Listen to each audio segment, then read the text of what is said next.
Hello and welcome to the Building an Indie Business podcast with SupremeRumHam. I'm your host, Alex. Today's topic is about building a product in public.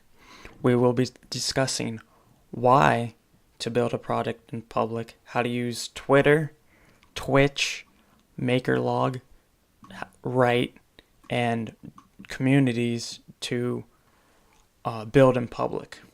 So let's get started. Why do you want to build a product in public? Because successful products have users, and to gain users, people have to find out about your product, and by building your product in public, people will be able to find your product and use it. Twitter. How you would use Twitter to gain, to build in public and gain followers is first you tweet relevant information about your industry. So, I'm building a podcast directory. So I sometimes tweet out, podcasts that I find interesting, and I think that people that follow me will find interesting too, because my product is about podcast discovery. Okay. You can tweet about product development. So I tweet out pictures of the progress I'm making on the podcast directory. I think the very first thing I posted about the directory was a picture, and it was just a basic background with the title that said Untitled Podcast Directory, because at the time I didn't have a name, and I still don't. Another way to use Twitter is to ask users for feedback or ideas for your product. People will feel involved in the process of building your product, and they will have a desire to use the product for that reason. And finally, you can use Twitter to engage with other people in the industry. So for me, I could interact with other podcasters or people building podcast products, and I would do this because they may like my ideas or what I have to say and share my content with their audience, and that would grow my following. MakerLog. MakerLog helps you keep track of what you've done today, product-wise. So you would post, or I would post today that I did a podcast, and people will see this, and it helps. It gives you a visual representation of the progress you've been making on your product day to day. And by seeing this, it will give you, it will make you less likely to quit making your product, because you see how much effort and work you've put in day to day. This allows your audience to see the progress you've made since day one. Some people enjoy this. Finally, it keeps you accountable. If you stop adding tasks to MakerLog, your audience will ask questions, and you'd have to give them an answer. And you probably wouldn't want to tell them that, I gave up on the product. Writing. Writing helps you log your progress. This way you can keep track of everything you've done and you have planned.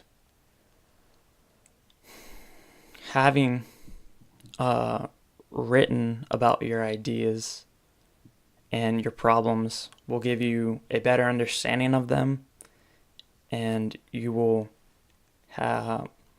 give you a different perspective on how to solve them or expand on your ideas.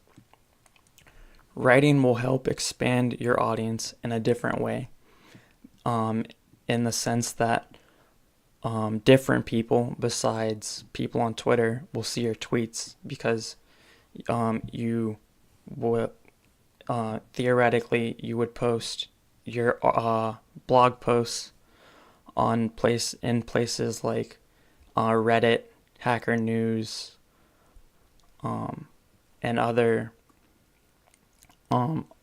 aggregators. You can also podcast, which is similar to writing.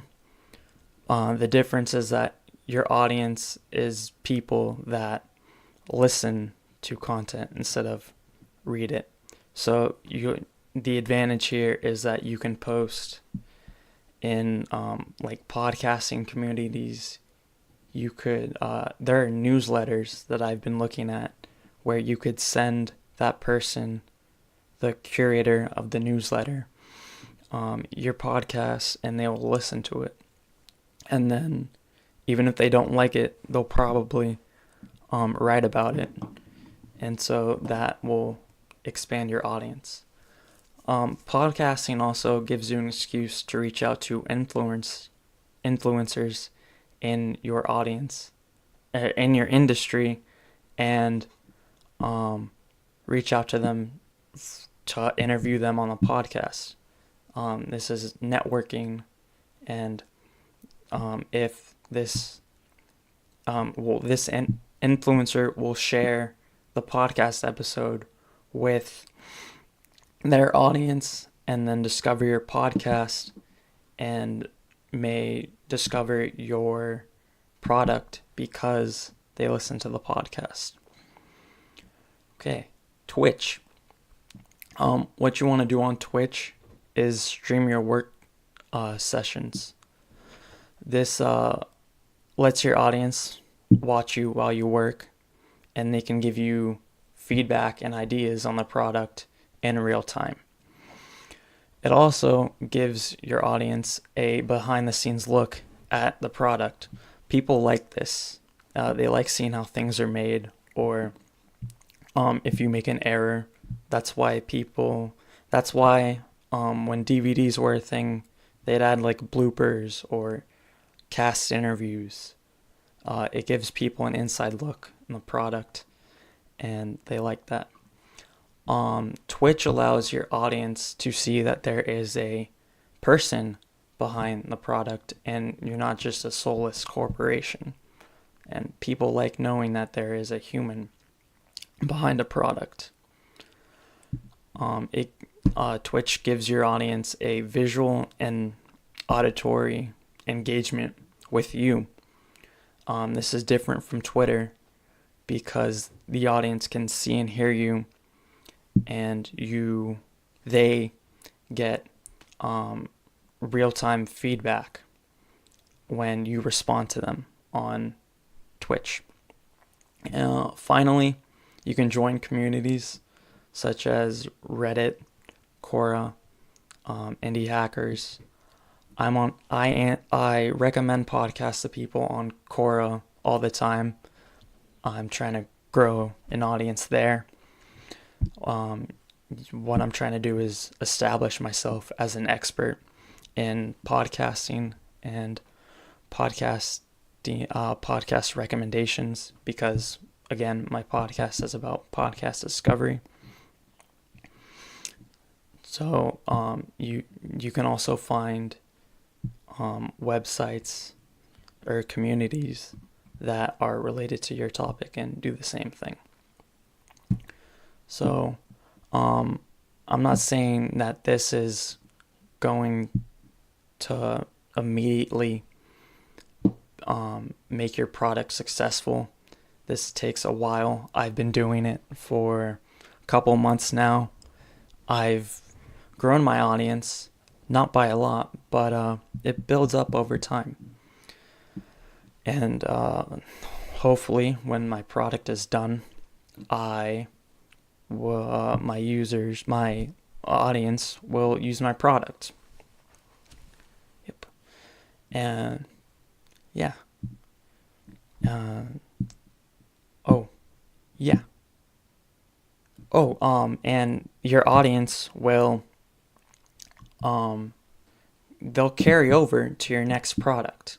So, if I'm ever done, when I'm completely done with the podcast directory and I want to build something new, the people that followed me because of the podcast directory will continue to follow me to the next product, and I will have an existing audience for my new product. Okay, that's it on how to build a product in public.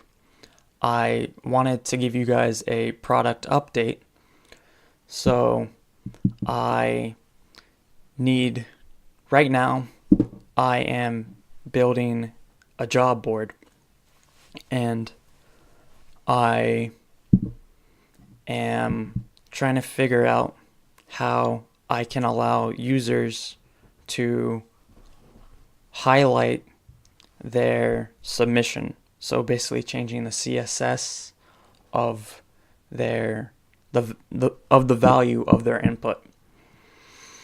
And I realized that this project is a lot more than what I've previously done. I've previously only made single pages, and for the podcast directory, I want to create user profiles.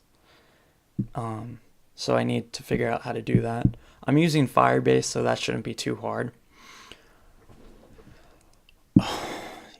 And I need to figure out how to use the podcast API and allow users to add information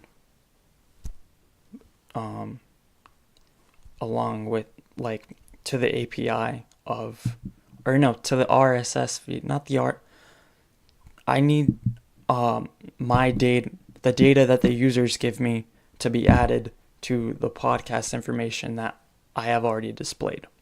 So I'm working on figuring that out. Okay, I think that's it for now. Thank you for listening. Remember, there's a link to the Patreon page in the show notes. That's for podcasts. That'll pay for podcast editing and hosting. Email me any questions. I'll put that in the show notes too. Tweet me any questions.